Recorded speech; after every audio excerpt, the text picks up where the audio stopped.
5 seconds. Start.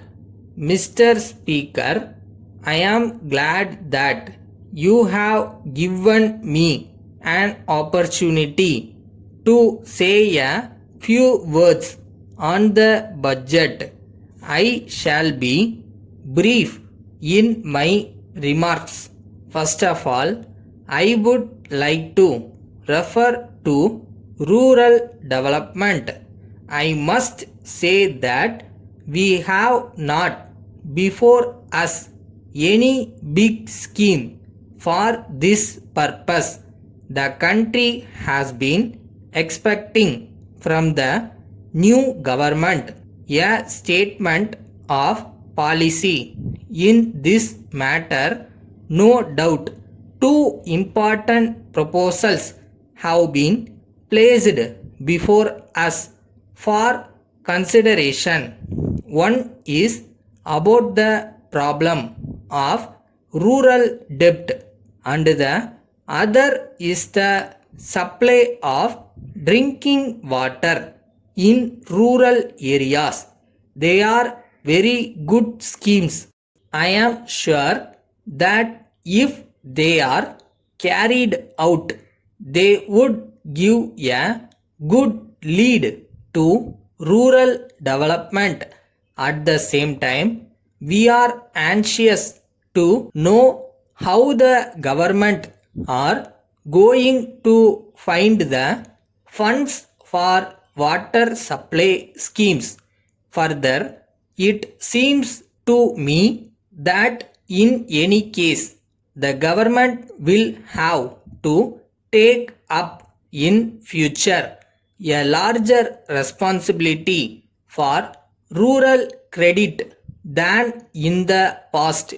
I have no doubt that these problems must be tackled by the government as early as possible. Then I think that the country's future depends not only on large industries but also on small industries. On account of the supply of electricity, we are now able to employ a large number of persons in small industries, but the grant is not sufficient for the purpose. I think it will be good to have a correct knowledge of the economic condition of the country. For this purpose, we must carry out a survey of rural and urban conditions. I hope the government will take necessary steps in regard to this matter. In conclusion, I think that we are face to face with a serious financial situation, but we require urgently a plan for rural development.